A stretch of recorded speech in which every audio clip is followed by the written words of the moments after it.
E aí, pessoal, como que você está? Espero que tenha dado para pegar um tempinho aí, né, desse momento das férias, né?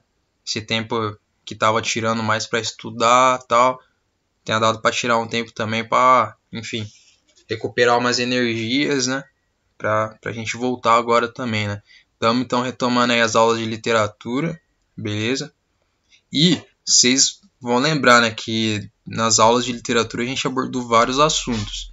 A gente focou principalmente, né, no começo lá, a gente focou principalmente as estruturas, né, as formas dos textos narrativos, né, dos textos poéticos e tal, né? Mas aí, quando a gente acabou entrando nas férias, a gente tinha entrado já no assunto de movimentos literários, certo? E aí, quando a gente entrou nesse movimento literário e tal, a gente acabou vendo ali alguns movimentos em Portugal, né? E aí a gente tinha acabado de entrar no Brasil e aí a gente entrou para as férias, né? Mas aí é o seguinte, né? Nessa retomada, como a gente vai estar dando continuidade aí no estudo dos movimentos literários, então eu achei que é bastante importante, que vai estar sendo bastante importante, a gente retomar algumas ideias importantes, né, para ter um bom entendimento do que é movimento literário, do que a gente está vendo agora, certo? O que a gente vai continuar vendo e tal. E é o seguinte, né? Quando a gente pensa em movimento literário, vocês voltarem lá naquela aula, né, de introdução a movimentos literários e tal, vocês vão ver que uma das coisas que eu coloquei, que tem uma importância muito grande, né, de a gente se atentar para elas, são essas aqui, ó, em relação ao contexto e as condições para que um determinado movimento literário ele surja, né? Quando eu estou falando disso, de contexto e de condições para o surgimento de um movimento literário, eu estou querendo dizer que a literatura ela não é uma coisa afastada da vida social. Na verdade, muito pelo contrário, né? A literatura ela tem tudo a ver com o que está acontecendo na sociedade num determinado momento, beleza? Então é muito importante a gente fazer esse apanhado histórico, entender qual que é o contexto de surgimento de uma forma de pensar a literatura, né? De um movimento literário. Daí é uma definição interessante, inclusive, uma forma de pensar o que é a literatura, de pensar a literatura, ou qual o papel da literatura, certo? Então, só que assim, quando a gente olha, né, para essa questão do contexto, das condições, né, quando esse aqui, ó, seus agentes, quem é que está encabeçando esse movimento literário, né, esse movimento artístico, enfim. Quando a gente olha para isso, é muito importante também a gente estar olhando, né, para uma diferença, para essa diferença aqui, entre moda literária e entre atitude literária, beleza? Que seria mais ou menos o seguinte, né, retomando essa ideia, é o seguinte, vamos supor que a gente está numa sociedade, né, uma suposição, tá, pessoal? Vamos, enfim, para deixar mais tranquilo de entender também. Vamos supor que a gente está numa sociedade que o que é considerado literatura de ponta é aquela literatura que você tem que contar sílaba por sílaba, ver a entonação de cada sílaba, né? Fazer com que as sílabas mais fortes estejam, sei lá, por exemplo, na terceira sílaba, né, que o som mais forte esteja na terceira sílaba, na sexta, na 10ª sílaba, beleza? Vamos tomar esse exemplo, então, que você tem que fritar ali na hora de fazer a contagem das sílabas poéticas, beleza? Isso, e também você, né, nessa sociedade que a gente está imaginando agora, né, também é considerado uma literatura de ponta se você pega e divide em estrofes certinho, enumeradas e tal, né? E a forma mais da hora dessa estrofe é aquela que é assim, né, desse poema, é aquela que é dividido da seguinte forma. Primeira estrofe, 4 versos, segunda estrofe, 4 versos, terceira, 3, e quarta e última estrofe, 3 versos, certo? Vocês vê bem, assim, isso aí é a forma do soneto, né? Mas então, vamos supor então que é isso aí. A ideia de uma literatura da hora na sociedade que nós está imaginando. Beleza? Nessa sociedade que a gente está imaginando, essas pessoas que abraçam essa ideia e que vão produzir a literatura dessa forma, beleza? São as pessoas que vão estar constituindo esse movimento, literário, beleza? Por que eu falo assim, nessa sociedade, as pessoas que vão abraçar a literatura dessa forma e tal? É justamente por isso. Por que é um movimento literário? Porque, né, a literatura não é só isso, né? Isso, a literatura de ponta vai ser isso para essa sociedade que nós estamos imaginando. Mas para uma sociedade que vem depois, vai ser outra coisa. Beleza? É justamente isso. Então, essas pessoas que abraçam essa ideia, que a literatura tem que ser dessa forma, com esse formato, né, soneto, pá, 10 sílabas poéticas cada verso, pá, estão formando então esse movimento literário. Beleza? Mas vamos supor que eu, dentro dessa sociedade, eu acredite que não tem que ser bem assim. Eu acredito que a literatura ela tem que ter ali uma maior liberdade, a arte tem que ter uma maior liberdade em relação a isso. Eu tenho que priorizar o conteúdo e decidir a forma do meu texto a partir desse conteúdo, né, sentimental, enfim, a partir desse conteúdo emocional, enfim. Se eu tomo um sentido diferente para a literatura, eu produzo aí uma arte diferente, e se eu sou uma pessoa isolada, ou se é só eu e mais uma outra pessoa, né, lá no Mato Grosso, enfim, mas a gente não tem bem uma sociedade que está assim, indo, né, propondo uma ideia de literatura diferente, se é só eu, né, isso que eu estou tendo, a gente pode chamar de atitude literária, beleza? Então tem um conjunto de atitudes literárias que é diferente da moda literária que está tendo no momento, beleza? E aí, assim, é certo que a gente não é uma coisa só. Nós, enquanto seres humanos, não somos uma coisa só. Então vai ser muito natural também se a gente vê, por exemplo, fulano de tal se encaixa no movimento literário realismo. Mas aí ele deu uma deslizada aqui e escreveu um bagulho que é considerado romântico, não sei o que lá. Né?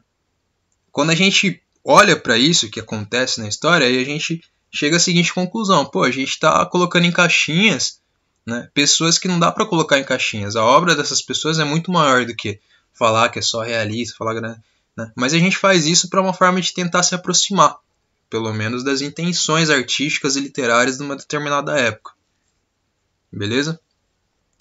Então é isso, é bastante importante ter essa diferenciação aí entre moda literária e atitude literária. Beleza? Além disso, né, vai ser fácil a gente perceber que a circulação do texto literário também vai contribuir para a gente ter uma atitude literária mais isolada ali, ou então uma moda, né? Algo que se transforma numa moda literária que tenha certo público leitor, que tenha uma recorrência, que tenha uma consistência ali nas publicações e tal, que tenha uma troca entre os autores, entre as autoras, né, que estão produzindo aquele tipo de texto, certo? Beleza? Então essa questão da circulação do texto literário também é uma coisa bastante importante, porque se não circula, isso não vai assim não vai convencer, por exemplo, uma outra pessoa de que a arte, de que a literatura pode ser mais do que só ter que fazer em soneto, do que só ter que fazer em 10 sílabas poéticas, etc. De que dá para pensar de outra forma, certo? E aí, se vocês prestarem bem atenção, eu falei essa questão aí, né, tipo, convencer, não sei o que lá, mas é porque assim, né, no meio de tudo isso, a gente tem o entendimento de que o movimento literário, ele vai estar sendo um movimento literário porque ele tem uma pretensão estética, beleza? Ele tem uma ideia do que é a literatura, né, de qual é o papel da literatura, certo? Quando a gente pensa no movimento artístico, né, porque ele traz uma pretensão artística, traz uma pretensão estética, uma ideia do que é arte, de como a arte pode ou deve acontecer no mundo, beleza?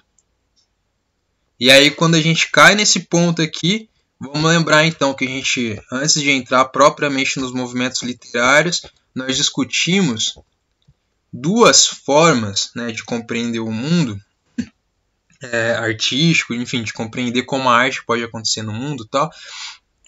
A gente viu duas formas que se transformaram em tradições, né? Significa o quê? Significa que muitos foram os movimentos que concordaram com essa chamada tradição clássica, por exemplo, ou que concordaram com essa chamada tradição romântica, ou que receberam uma fortíssima influência, né? Ou que, enfim, tem um pouco de cada uma. A gente vê que é uma questão assim, tipo, complexa, né? Mas a gente acaba precisando fazer esse movimento também para conseguir, enfim, dar nomes às coisas e ter um entendimento um pouco melhor, né? De qual é esse movimento. Que é assim, quando a gente fala em tradição clássica, vocês não lembram também, volta na aula específica, né? Que a gente está discutindo ali sobre o que é tradição clássica e o que é tradição romântica, que vai estar lá de maneira um pouquinho mais aprofundada. Mas, falando brevemente, né, quando a gente fala de tradição clássica, a gente pensa em movimentos literários que têm como pressuposto uma ideia de arte que coloca como o centro, né, que coloca como o centro da busca pelo belo, pela arte, até essa questão aí da busca pelo belo, né, com B maiúsculo, tal, a razão. Beleza? Então fazer arte vai ser um processo racional. Ah, significa que não tem emoção? Não é isso que significa, né? Muito pelo contrário. Trata-se muito dos temas do sentimento, dos temas das emoções e tal. Só que a questão é que a razão é o que há de mais elevado. Beleza? Então, se a razão é o que há de mais elevado, tanto para compreender o mundo, né, falando assim filosoficamente, né, tanto para tentar encontrar uma forma de gerir a sociedade, a razão tem que ser, né, o que há de mais importante, assim como para fazer arte também. E aí entra aquela questão da perfeição formal, beleza? O que é essa perfeição formal? É a busca pelas formas, né, perfeitas, né? É tentar encontrar aquilo que é a forma ideal, beleza? Quando a gente pensa na busca pelo belo, por exemplo, um belo com B maiúsculo, assim, é uma coisa que vai ser universalmente belo, certo? Então tem também aí uma pretensão universalizante, beleza? Uma pretensão universalizante quer dizer com isso que se diz que as formas, né, as formas boas, as formas bonitas e tal, seriam bonitas independente de quem estivesse olhando, desde que essa pessoa que estivesse olhando fosse um ser racional. Beleza? É isso que está sendo posto, né? E onde que está a raiz disso, no final das contas? A raiz disso está lá no que a gente chama, né, de antiguidade clássica, né, lá em Grécia Antiga, Roma Antiga e tal. Tanto que quando a gente viu lá o classicismo, beleza? Aqui a gente viu o humanismo e o classicismo, a gente viu que o movimento fundamental é esse movimento de retorno, né, à antiguidade, né, antiguidade clássica, de retorno ali às produções greco-romanas, beleza? Onde você tem justamente essa ideia de que a razão é o que há de mais importante, ser racional por excelência é coisa de ser humano, certo? E se é coisa de ser humano, então o ser humano tem que estar bem no centro das coisas, tem que resolver seus próprios pepinos, certo? É naquele período mais ou menos que a gente pensa o início ali da filosofia ocidental, por exemplo, que é o que? É você tentar olhar para o mundo e não aceitar mais só as narrativas que as pessoas mais velhas contam para você.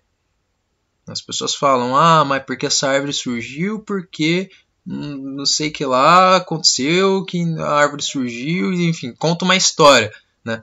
Mas aí você pega e questiona, por exemplo, não, mas peraí, não, vamos, né, tentar encontrar uma lógica aí por trás desse surgimento da árvore e tudo mais. Né? Essa é uma postura que tem ali no momento que tem início essa filosofia no mundo ocidental, beleza? Então, ó, esse antropocentrismo é bastante importante, né? Que é o que? É o ser humano no centro, certo? O ser humano se colocando para resolver aí os próprios pepinos, no caso. Beleza?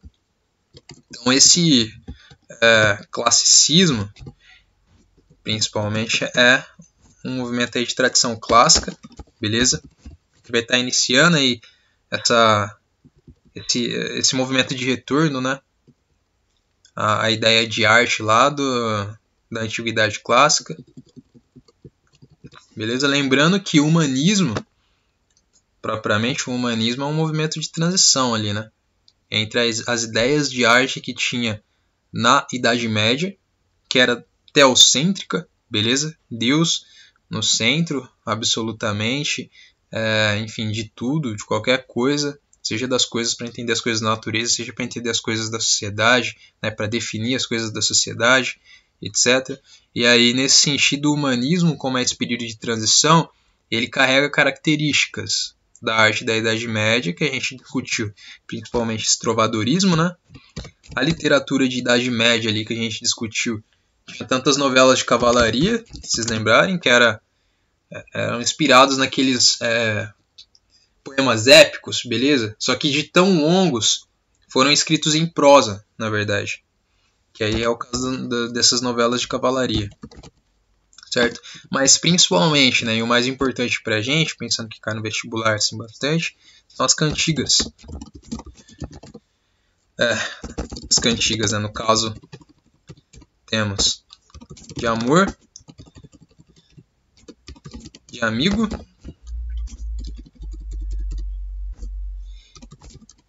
de escárnio e maldizer também. Eu coloquei assim, de escárnio e maldizer, pensando que, primeiro, por partes, essa cantiga de amor, né, e a cantiga de amigo falam de um sentimento, né, amoroso, enfim, que é um tanto frustrado, né? Só que a principal diferença entre essa cantiga de amor e a cantiga de amigo é que essa cantiga de amor tem o eu lírico masculino, beleza? E a cantiga de amigo tem o eu lírico feminino, certo? Principal diferença, tem outras, mas aí nessa retomada aqui, isso que é importante a gente estar enumerando agora, beleza? Agora, nessa cantiga de escárnio e maldizer, né, quando a gente fala assim, cantiga de escárnio, seria relacionada a uma cantiga mais satírica, mais ácida, né, que, enfim, critica, mas de uma maneira mais velada, beleza? De uma maneira assim, sem citar nomes, por exemplo, e tal. E de maldizer seria de uma forma mais direta. Mas aí eu coloquei cantigas de escárnio e maldizer, porque muitas vezes é difícil da gente identificar exatamente qual é qual. Porque muitas vezes, para entender, né, exatamente a crítica que está sendo feita, quem está sendo feita e tal, é importante ter conhecimento de algumas personalidades da época que a gente não tem. Então aparece nos livros também assim essa expressão, cantiga de escárnio e maldizer. Beleza?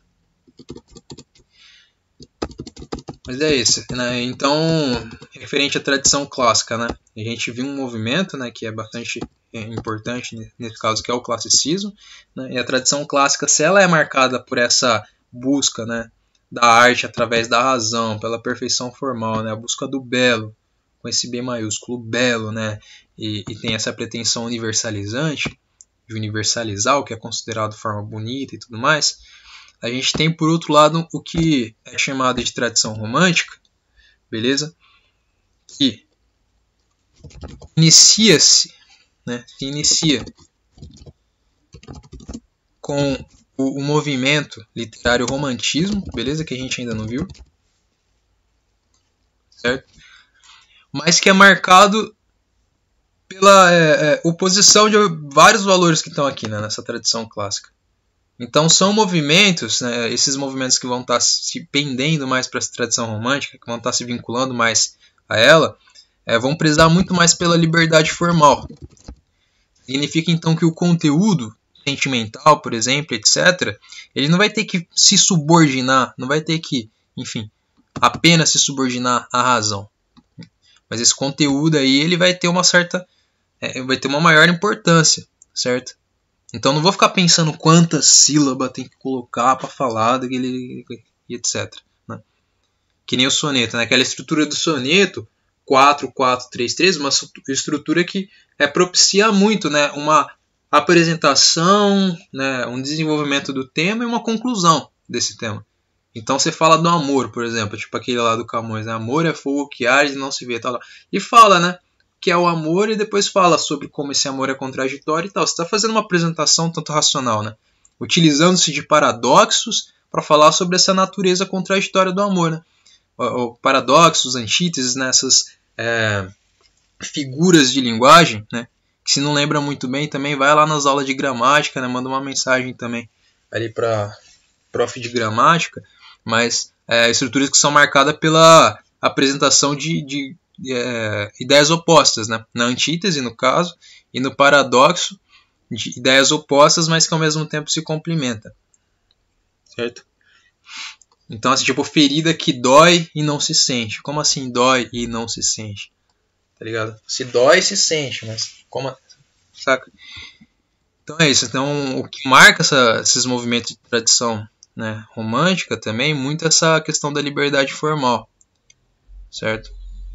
E também, né, a gente começa a ver uma arte que busca não mais necessariamente Cibele aí com B maiúsculo, certo? Mas outras formas estéticas também. Beleza? E aí, ó, o que vai ser importante da gente tá colocando aqui agora também, que esses movimentos, então, que a gente viu, tanto o trovadorismo, que é um movimento literário da Idade Média, quanto o humanismo e o classicismo, que é um movimento, né, que já marca ali o início da modernidade, da Idade Moderna, a gente viu para Portugal, né? O trovadorismo é considerado o primeiro movimento literário de língua portuguesa. Beleza? Mas aí o que a gente fez após isso aí foi uma transição para ver, né, o início do que a gente vai chamar depois de literatura dentro do Brasil. Beleza? Só que muita atenção, né? Por isso que eu não escrevi aqui movimentos literários do Brasil visto até agora. Porque o quinhentismo, que é do que a gente, né, começou a falar agora, começou a retomar, o que é chamado quinhentismo, que marca o período da colonização, pelo menos o primeiro século, beleza, desse período da colonização, de 1500 até 1601, certo? Que marca a chegada do colonizador, dos portugueses, que marca o projeto de dominação, né, da terra. Se é um projeto de dominação da terra, de dominação dos povos que habitam a terra, das inúmeras etnias, dos inúmeros povos que habitam essa terra, né? Então a gente está falando de um momento em que essa literatura que é produzida não é brasileira, porque nem tem Brasil ainda, né? O Brasil é uma invenção, certo? Mas é sobre isso que a gente chama de Brasil, beleza? É sobre ela. É uma literatura informativa e formativa, certo? Então a gente tem aqui o que nós chamamos de literatura de formação ou catequética, e aquilo que a gente chama de literatura de informação, beleza? Marca essa literatura de informação aqui é a carta do Pero Vaz Caminha, certo? A estrutura, né, a forma daquilo lá é muito representativa do que seria essa chamada literatura de informação, que é olhar para a terra, né, informar sobre essa terra que se chega agora, essa terra, né, nova a qual se está chegando, informar para a coroa de Portugal, informar para a metrópole, que vai começar então um projeto de colonização, um projeto de dominação, e nesse projeto vai ser muito importante não só saber, né, as possibilidades de exploração dessa terra e tudo mais que a gente encontra nessa literatura de informação, essa literatura que informa sobre isso, como também um processo de imposição do que é a cultura considerada pelos portugueses como superior, que obviamente é a deles, né, que eles consideram, certo? Então, dessa cultura da Igreja Católica Apostólica Romana aí, sobre os povos que aqui já habitavam, beleza? E aí entra essa literatura de formação catequética, né, que o padre José de Anchieta acaba sendo bastante importante. E a gente vai ter um vídeo especificamente sobre ele também, tá? Tranquilo. E é isso, outra coisa bastante importante também é que, falando de quinhentismo, também não falamos de um movimento literário. Não é sobre o Brasil e também não é literário. Porque para ser um movimento literário teria que ser um movimento artístico, né? Não é um movimento artístico, não é um movimento literário, porque aqui, ó, voltando aqui em cima, não traz uma pretensão estética, não traz uma ideia do que é a arte, de como a arte deve ser, beleza? Porque assim, o que a gente vê naquelas produções é que tem uma intenção econômica por trás de exploração, por exemplo, nessa literatura de informação, e nessa literatura de informação tem uma influência muito forte disso que a gente chama aqui de classicismo, beleza? Porque essa pretensão universalizante, né? Os caras começam a pensar, então, que, enfim, tem como encontrar verdades, né, maiores e tudo mais, né? Retornam, pelo menos, essa ideia lá da antiguidade clássica e tal. E nesse mesmo momento tem as grandes navegações e os caras começam a delirar, né, meu? Tipo, porra. Enfim. E, por outro lado, a gente tem uma literatura que tem um vínculo muito mais forte com o que era essa literatura aí da Idade Média, né? Da Igreja Católica Apostólica Romana, que é essa literatura de formação catequética, que é feita pelos jesuítas, da Companhia de Jesus.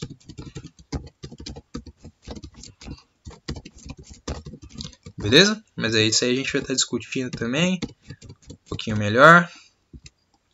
Mas é isso, gente. Eu acho que para essa retomada tá ótimo. E lembrando que hoje à noite também aí tem um período de monitoria para vir tirar dúvida, beleza? Comparece, eu vou deixar esse resuminho, esse texto aqui também no Drive, certo?